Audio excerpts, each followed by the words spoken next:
ബൈബിളിലൂടെ ഒരു തീർത്ഥാടനം.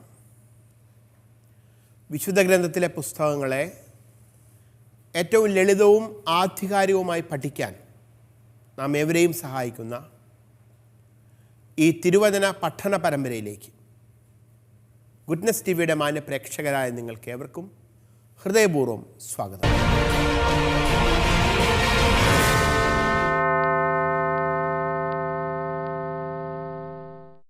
എസ്തേർ എന്ന പുസ്തകത്തിൻ്റെ 13-ാം അധ്യായത്തിലൂടെ നമ്മൾ കടന്നു പോവുകയായിരുന്നു.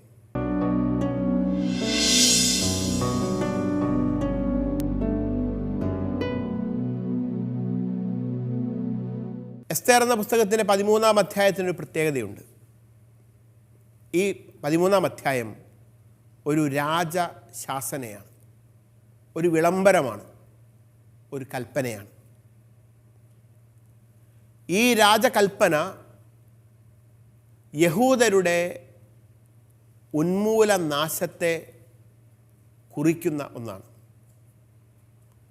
ഈ രാജകൽപ്പന എഴുതി തയ്യാറാക്കിയത് യഹൂദ ജനതയുടെ നിതാന്ത വൈരിയായ അമലേക്യനും അഗാഗ് വംശജനുമായ ഹാമാൻ എന്ന വ്യക്തിയാണ്. ഈ കൽപ്പനയുടെ പ്രധാന ഉള്ളടക്കം എന്താണ് എന്ന് പരിശോധിക്കുമ്പോൾ അതിൻ്റെ ആദ്യ ഭാഗം, അതായത് 13-ാം അധ്യായത്തിൻ്റെ 1-2 തിരുവചനങ്ങൾ, അവിടെ പേർഷ്യൻ രാജാവായ അഹസ്വേരൂസ് രാജാവിൻ്റെ അപദാനങ്ങൾ വർണ്ണിച്ചിരിക്കുകയാണ്. അദ്ദേഹത്തിൻ്റെ സാമ്രാജ്യത്തിൻ്റെ വൈപുല്യത്തെക്കുറിച്ച് പറയുകയാണ്. ബൃഹത്തായ രാജ്യം, 127 പ്രവിശ്യകളിലായി വ്യാപിച്ചിരിക്കുന്ന രാജ്യം, ഇന്ത്യ മുതൽ എത്യോപ്യ വരെ നീണ്ടു നിൽക്കുന്ന വളരെ ബൃഹത്തായ ഒരു ഭൂഭാഗത്തിൻ്റെ തലവൻ. ആ രാജാവിൻ്റെ വലിയ സ്വപ്നങ്ങൾ, തൻ്റെ രാജ്യത്തിൻ്റെ സുസ്ഥിരതയെക്കുറിച്ചുള്ള സ്വപ്നങ്ങൾ, തൻ്റെ രാജ്യത്ത് സമാധാനമുണ്ടാകണമെന്നുള്ള അദ്ദേഹത്തിൻ്റെ താല്പര്യം, തൻ്റെ രാജ്യത്ത് ആർക്കും എവിടെയും സുന്ദരമായി സുരക്ഷിതമായി സഞ്ചരിക്കാൻ സാധിക്കണം എന്നുള്ള അദ്ദേഹത്തിൻ്റെ ഹിതം, ഇതെല്ലാം വെളിപ്പെടുത്തിയിട്ട് തൻ്റെ രാജ്യത്ത് സമാധാനമുണ്ടാകാൻ, സുരക്ഷിതത്വമുണ്ടാകാൻ, ആളുകൾക്ക് സ്വാതന്ത്ര്യം പരിപൂർണ അർത്ഥത്തിൽ ലഭിക്കാൻ എന്തു ചെയ്യണം എന്ന ഉപദേശം അഹസ്വേരൂസ് രാജാവ് തൻ്റെ ഉപദേശകരോട് ചോദിക്കുകയാണ്. അങ്ങനെ തൻ്റെ ഉപദേശകരോട് ചോദിക്കുന്ന സമയത്ത് ആ ഉപദേശക വൃന്ദത്തിലെ ഏറ്റവും പ്രധാനപ്പെട്ട പ്രമാണി, രാജാവ് തന്നെ പ്രത്യേക സ്ഥാനം കൊടുത്ത് അലങ്കരിച്ചിരിക്കുന്ന വ്യക്തി, ഒരുപക്ഷെ രാജാവിന് ശേഷം ആ സാമ്രാജ്യത്തിൻ്റെ 2ാമത്തെ അധികാരി, ആ വ്യക്തിയാണ് ഹാമാൻ. ഹാമാൻ രാജാവിന് കൊടുക്കുന്ന ഉപദേശത്തിലേക്കാണ് തുടർന്നു വരുന്ന തിരുവചനങ്ങൾ നമ്മളെ ക്ഷണിക്കുന്നത്. 13-ാം അധ്യായത്തിൻ്റെ 4-5 തിരുവചനങ്ങൾ പരിശോധിക്കുമ്പോൾ അവിടെ നമ്മളിത് കാണുന്നുണ്ട്. ഇതെങ്ങനെ സാധിക്കാം, തൻ്റെ രാജ്യത്ത് എങ്ങനെ സുരക്ഷിതത്വം കൊണ്ടുവരാം, സമാധാനം കൊണ്ടുവരാം എന്നൊക്കെ രാജാവ് ചോദിക്കുമ്പോൾ രാജാവിൻ്റെ ഉപദേശകരിൽ ജ്ഞാനത്തിൽ ഏറ്റവും അഗ്രഗണ്യനും സുസ്ഥിരമായ സന്മനസ്സും ഇളക്കമില്ലാത്ത വിശ്വസ്തതയും കൊണ്ട് അതിവിശിഷ്ടനും രാജ്യത്ത് 2ാം സ്ഥാനം നേടിയവനുമായ ഹാമാൻ ഇങ്ങനെ ധരിപ്പിച്ചു എന്നാണ് എഴുതുന്നത്. അതായത് ഹാമാൻ്റെ ആ രാജ്യത്തുണ്ടായിരുന്ന സ്ഥാനം എത്ര വലുതായിരുന്നു എന്ന് സൂചിപ്പിക്കുന്നു. ഹാമാൻ തന്നെയാണ് ഈ എഴുത്തെഴുതുന്നത് എന്ന് നമുക്കറിയാം. രാജാവിന് വേണ്ടി ഹാമാൻ തന്നെയാണ് തന്നെ പുകഴ്ത്തിക്കൊണ്ട് എഴുത്തെഴുതുന്നത്. ഹാമാൻ പറഞ്ഞു കൊടുത്തതനുസരിച്ചാണ് സേവകന്മാർ ഇതെഴുതുന്നത്.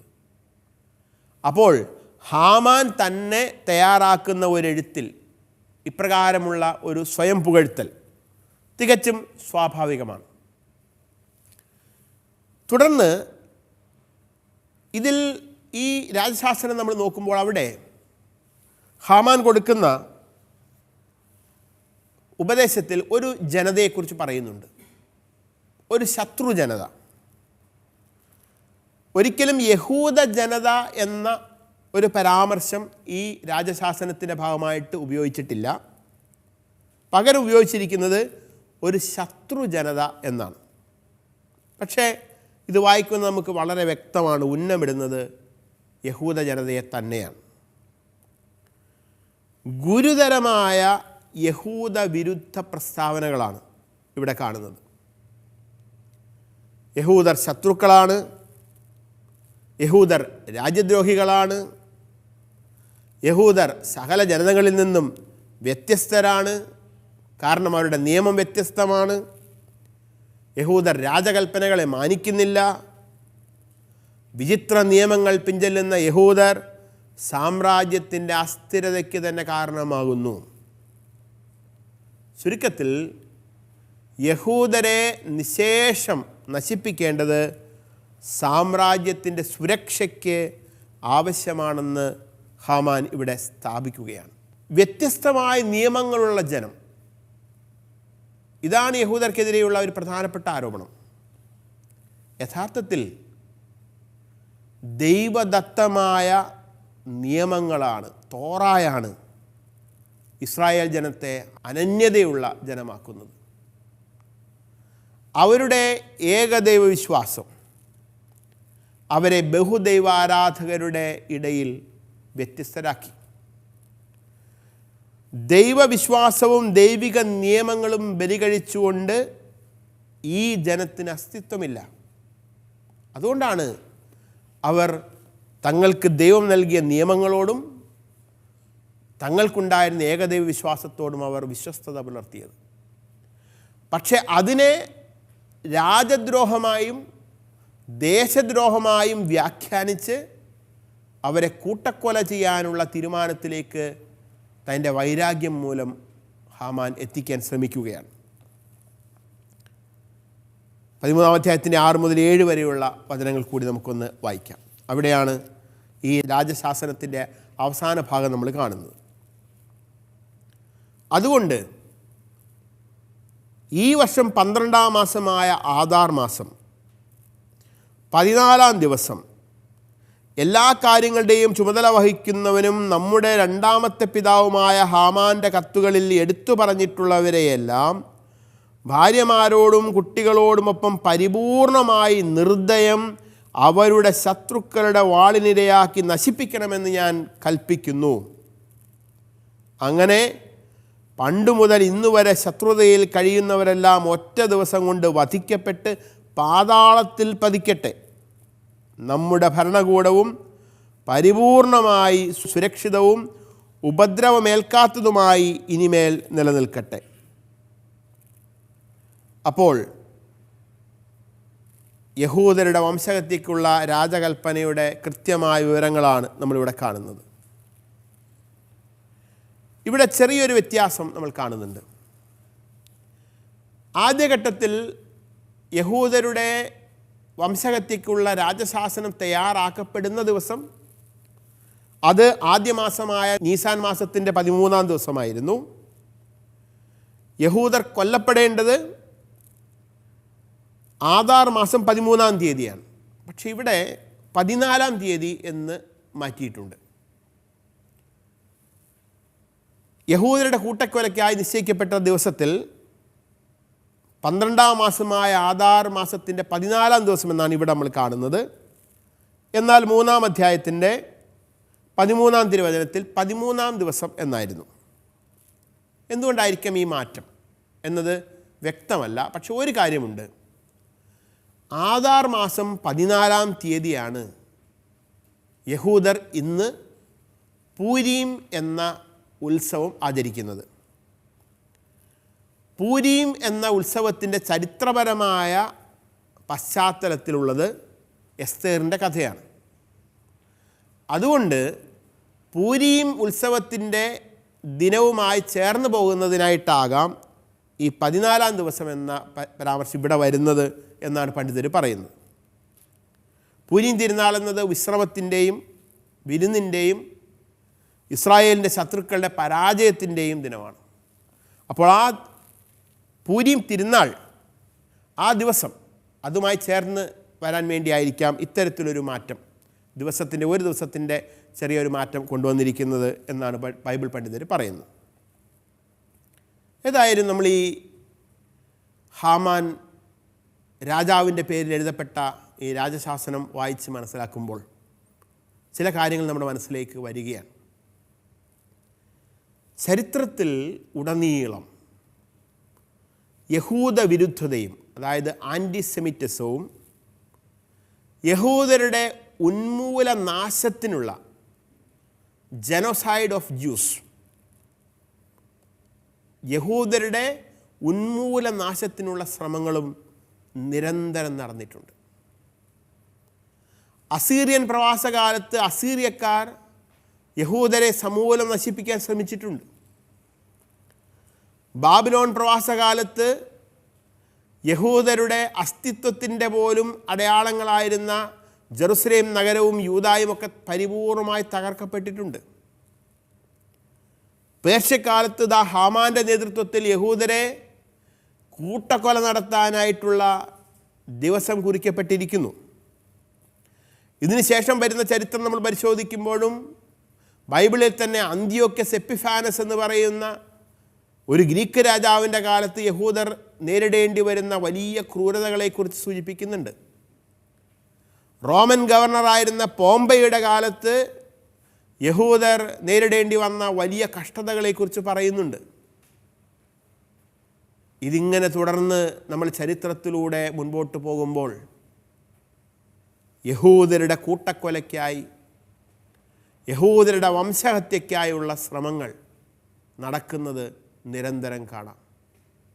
ഹിറ്റ്ലറിൻ്റെ കാലത്ത്, നാസി ഭരണകാലത്ത് നടന്നതും ഇതൊക്കെ തന്നെയാണ്. നുണപ്രചാരണങ്ങൾ നടത്തി, യഹൂദരെ രാജ്യദ്രോഹികളെന്ന് മുദ്രകുത്തി, ദേശവിരുദ്ധരെന്ന് മുദ്രകുത്തി, അധികാര ദുർവിനിയോഗം നടത്തി ആ ജനതയെ കൂട്ടക്കൊല നടത്താനുള്ള, വംശഹത്യ നടത്താനുള്ള ശ്രമം ഹിറ്റ്ലറുടെ കാലത്ത് നടന്നിട്ടുണ്ട്. ഇന്നും ഹമാസിൻ്റെയും മറ്റ് ഇറാൻ്റെയും മറ്റ് അറേബ്യൻ രാജ്യങ്ങളുടെയും ഒക്കെ ആത്യന്തികമായ ലക്ഷ്യവും യഹൂദരുടെ, ഇസ്രായേലിൻ്റെ ഉന്മൂലനം തന്നെയാണ്. എന്നാൽ ചരിത്രത്തിലെ ഈ പ്രതിസന്ധികളെയെല്ലാം അതിജീവിച്ച് ഇന്നും യഹൂദർ നിലകൊള്ളുന്നു എന്നത് ബൈബിൾ സത്യമാണ് എന്നതിൻ്റെ ചരിത്ര സാക്ഷ്യമാണ്. മറ്റൊരു ജനതയും ലോകചരിത്രത്തിൽ ഇതുപോലെ വേട്ടയാടപ്പെട്ടിട്ടില്ല. മറ്റൊരു ജനതയും ഇതുപോലെയുള്ള യാതനകളിലൂടെ കടന്നു പോയിട്ടില്ല. എന്നിട്ടും യഹൂദർ ഇന്നും നിലനിൽക്കുന്നു എന്നത് അവരുടെ ദൈവം ജീവിക്കുന്നവനാണ് എന്നതിൻ്റെ തെളിവാണ്. കാരണം ആ ദൈവമാണ് അവർക്ക് സംരക്ഷണം നൽകുന്നത്. അടുത്തതായി നമുക്ക് 4-ാം അധ്യായത്തിലേക്ക് വരാം. ഇത്തരത്തിൽ യഹൂദരുടെ കൂട്ടക്കൊലയ്ക്കായി, യഹൂദരെ പരിപൂർണമായി ഉന്മൂലനം ചെയ്യാനായിട്ടുള്ള രാജകൽപ്പന, അതും ഒരു പേർഷ്യൻ രാജാവിൻ്റെ രാജകൽപ്പന, ഔദ്യോഗിക മുദ്രയോടുകൂടെ, രാജമോതിരത്തിലെ മുദ്രയോടുകൂടിയുള്ള രാജകൽപ്പന സാമ്രാജ്യത്തിലെങ്ങും വായിച്ചപ്പോൾ എല്ലാവരും അസ്വസ്ഥരായി. യഹൂദർ വിലാപം ആരംഭിച്ചു. കാരണം അവർക്ക് മനസ്സിലായി തങ്ങളുടെ അന്ത്യം അടുത്തിരിക്കുന്നു. ഈ വിവരം അറിയുമ്പോൾ മൊർദെഖായി അതിനോട് എങ്ങനെയാണ് പ്രതികരിക്കുന്നത്? മൊർദെഖായി ഈ അശനിപാതം പോലെ തങ്ങളെ വേട്ടയാടുന്ന ഈ രാജശാസനത്തിൽ നിന്നും രക്ഷ നേടുന്നതിന് ഇതിനകം രാജാവിൻ്റെ അന്തപുരത്തിൽ കഴിയുന്ന യഹൂദ കൂടിയായ എസ്തേറിൻ്റെ സഹായം എപ്രകാരമാണ് തേടുന്നത്? ഇതൊക്കെയാണ് 4-ാം അധ്യായത്തിൽ നമ്മൾ കാണുന്നത്. 4-ാം അധ്യായത്തിൻ്റെ ഘടന ഒന്ന് പരിശോധിക്കാം. 4-ാം അധ്യായത്തിൻ്റെ 1 മുതൽ 3 വരെയുള്ള വചനങ്ങളിൽ യഹൂദരുടെ ദയനീയമായ നിലവിളി നമ്മൾ കേൾക്കുന്നു.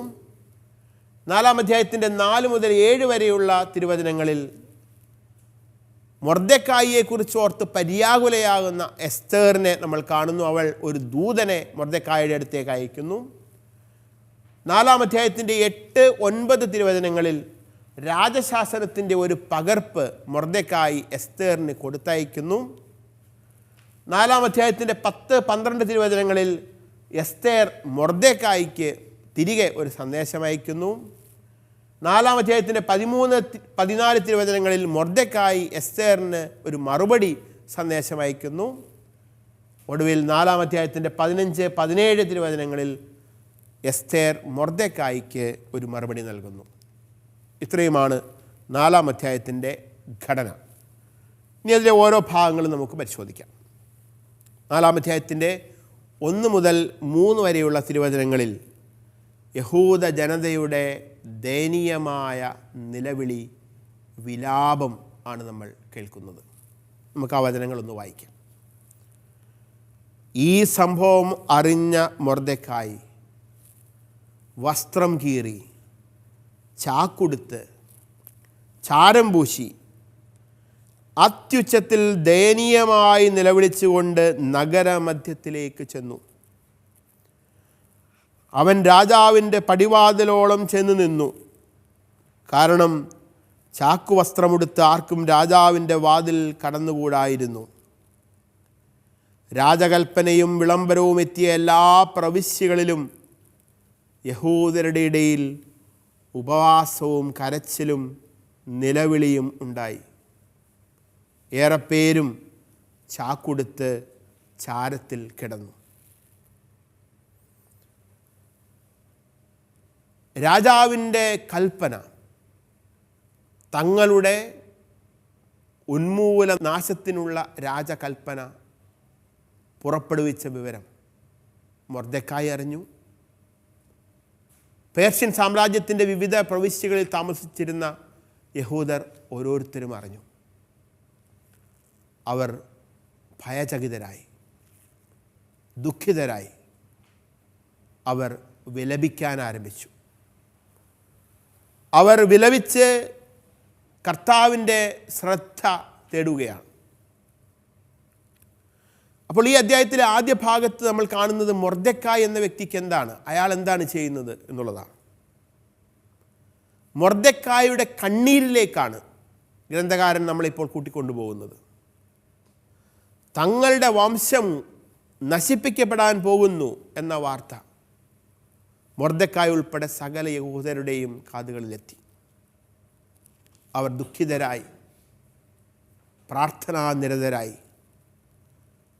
അനുതാപം, ദുഃഖം, കരുണയ്ക്കായുള്ള അർത്ഥന എന്നിവയായിരുന്നു അവരുടെ പ്രാർത്ഥനയുടെ പ്രധാനപ്പെട്ട ഘടകങ്ങൾ.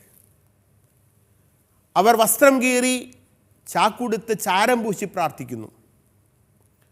വസ്ത്രം കീറി, ചാക്കുടുത്ത്, ചാരം പൂശി നിലവിളിയോടെയുള്ള പ്രാർത്ഥനകൾ വിശുദ്ധ ഗ്രന്ഥത്തിൽ മറ്റിടങ്ങളിലും നമുക്ക് കാണാവുന്നതാണ്.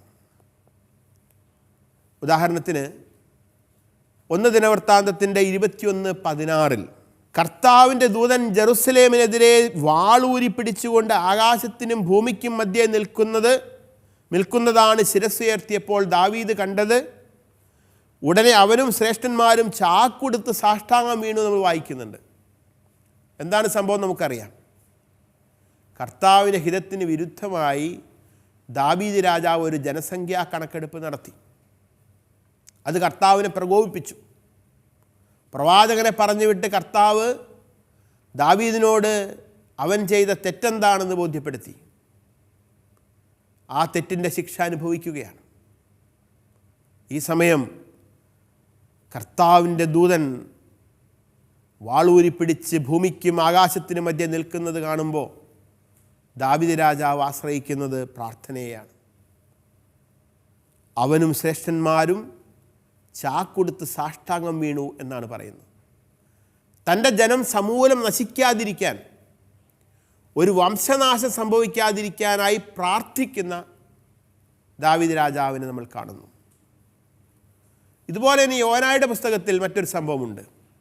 3-ാം അധ്യായത്തിൻ്റെ 5-6 തിരുവചനങ്ങൾ. നിനവേയിലെ ജനങ്ങൾ ദൈവത്തിൽ വിശ്വസിച്ചു. അവർ ഒരു ഉപവാസം പ്രഖ്യാപിച്ചു. വലിയവരും ചെറിയവരും ഒന്നുപോലെ ചാക്കുടുത്തു. ഈ വാർത്ത നിനവേ രാജാവ് കേട്ടു. അവൻ സിംഹാസനത്തിൽ നിന്ന് എഴുന്നേറ്റ് രാജകീയ വസ്ത്രം മാറ്റി ചാക്കുടുത്ത് ചാരത്തിൽ ഇരുന്നു. യോനാ പ്രവാചകൻ അക്കാലത്ത് പുകൾപ്പെട്ട അസീറിയൻ സാമ്രാജ്യത്തിൻ്റെ തലസ്ഥാന നഗരിയായ നിനവേയിൽ ചെന്ന് നിന്നിട്ട് പറഞ്ഞു, 40 ദിവസങ്ങൾക്കുള്ളിൽ ഈ നഗരം നശിപ്പിക്കപ്പെടും. ഈ വചനം, പ്രവാചക വചനം കാതുകളിൽ പതിച്ചപ്പോൾ തങ്ങൾക്ക് വംശനാശം സംഭവിക്കുമെന്നും തങ്ങളുടെ നഗരം പരിപൂർണമായി നശിപ്പിക്കപ്പെടുമെന്നും തിരിച്ചറിയുന്ന നിനവേ നിവാസികൾ ചെയ്യുന്നത് വസ്ത്രം കീറി ചാക്കുടുത്ത് ചാരം പൂശി ഉപവസിക്കുകയാണ്.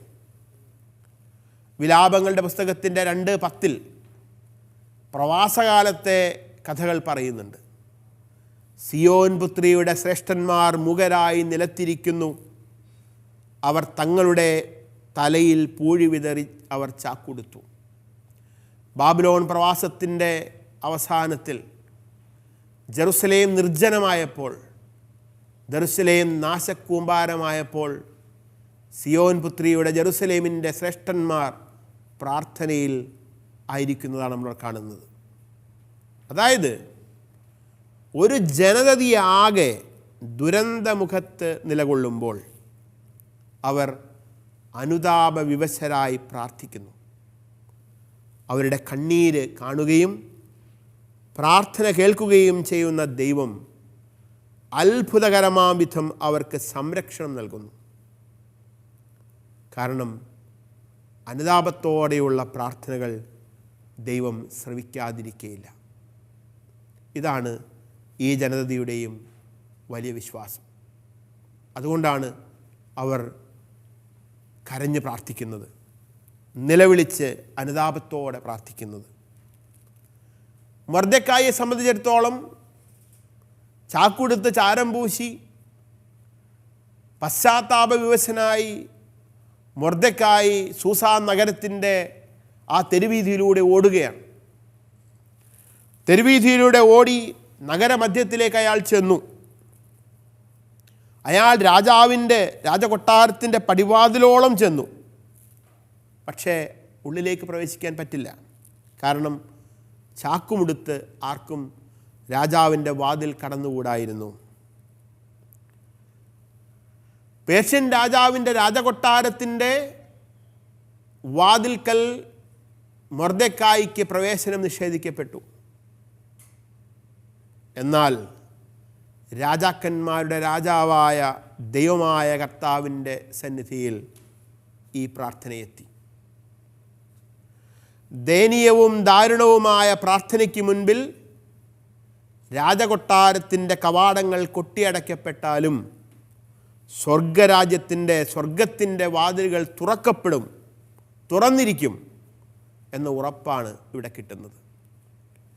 രാജാവിൻ്റെ ദൃഷ്ടിയിൽ ഹീനമായ വിലാപത്തിൻ്റെ ചാക്കുവസ്ത്രത്തിന് ദൈവസന്നിധിയിൽ വലിയ വിലയുണ്ട് എന്ന് തുടർന്നു വരുന്ന അധ്യായങ്ങളിൽ നമ്മൾ കാണും. എന്തിനായിരിക്കാം മൊർദെഖായി നഗരമധ്യത്തിലേക്ക് ഈ ചാക്കുമുടുത്ത് ഓടി വരുന്നത്?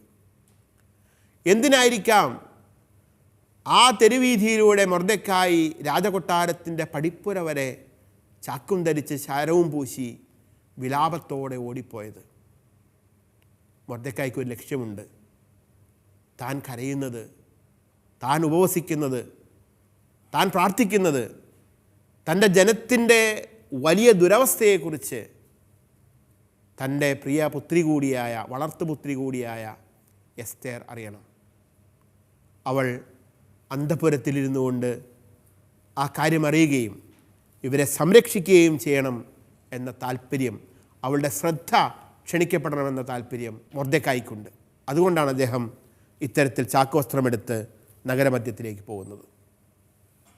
അടുത്തതായി 4-ാം അധ്യായത്തിൻ്റെ 4 മുതൽ 7 വരെയുള്ള തിരുവചനങ്ങളിൽ മൊർദെഖായിയെക്കുറിച്ച് ഓർത്ത് പര്യാകുലയാകുന്ന എസ്തേറിനെയും നമ്മൾ കണ്ടെത്തുന്നു. എന്താണ് കാരണം എന്ന് തിരക്കാൻ അവൾ ഒരു ദൂതനെ അയക്കുകയാണ്. 4-ാം അധ്യായത്തിന് 4 മുതൽ 7 വരെയുള്ള തിരുവചനങ്ങൾ നമുക്കൊന്ന് വായിക്കാം. തോഴിമാരും ഷണ്ഡന്മാരും പറഞ്ഞ് ഇതെല്ലാം അറിഞ്ഞ് എസ്തേർ അത്യന്തം പര്യാകുലയായി. ചാക്കുവസ്ത്രത്തിന് പകരം ധരിക്കാൻ വസ്ത്രങ്ങൾ അവൾ മൊർദെഖായിക്ക് കൊടുത്തയച്ചു. പക്ഷെ അവനത് സ്വീകരിച്ചില്ല. തന്നെ ശുശ്രൂഷിക്കാൻ നിയുക്തനായിരുന്നവനും രാജാവിൻ്റെ ഷണ്ഡന്മാരിൽ ഒരുവനുമായ ഹഥാക്കിനെ വിളിച്ച് എസ്തേർ ഇതെല്ലാം എന്താണെന്നും എന്തിനാണെന്നും അറിയാൻ മൊർദെഖായിയുടെ അടുത്തേക്ക് അയച്ചു. അവൻ രാജാവിൻ്റെ പടിവാതിലിന് മുൻപിൽ നഗരത്തിൻ്റെ പൊതുസ്ഥലത്ത് നിന്നിരുന്ന മൊർദെഖായിയുടെ അടുത്തെത്തി തനിക്ക് സംഭവിച്ചതും യഹൂദരെ നശിപ്പിക്കാൻ രാജഭണ്ഡാരത്തിലേക്ക് കൊടുക്കാമെന്ന് ഹാമാൻ വാഗ്ദാനം ചെയ്ത പണത്തിൻ്റെ കണിശമായ സംഖ്യയും മൊർദെഖായി അവനോട് പറഞ്ഞു. പുറത്ത് സാമ്രാജ്യത്തിൻ്റെ പുറത്തെല്ലാം യഹൂദർക്കെതിരെയുള്ള രാജകൽപ്പനയെക്കുറിച്ചുള്ള അറിവുണ്ട്. പക്ഷേ രാജകൊട്ടാരത്തിൻ്റെ അന്തഃപുരത്തിൽ ഒരു വാർത്തയും എത്തിയിട്ടില്ല. രാജകൊട്ടാരത്തിൻ്റെ അന്തഃപുരത്തിലേക്ക് ഈ വാർത്ത എത്തുന്നതും പിന്നീട് നടക്കുന്ന സംഭവവികാസങ്ങൾ നമുക്ക് അടുത്ത ക്ലാസ്സിൽ വിശദമായിട്ട് വ്യാഖ്യാനിച്ച് മനസ്സിലാക്കാം.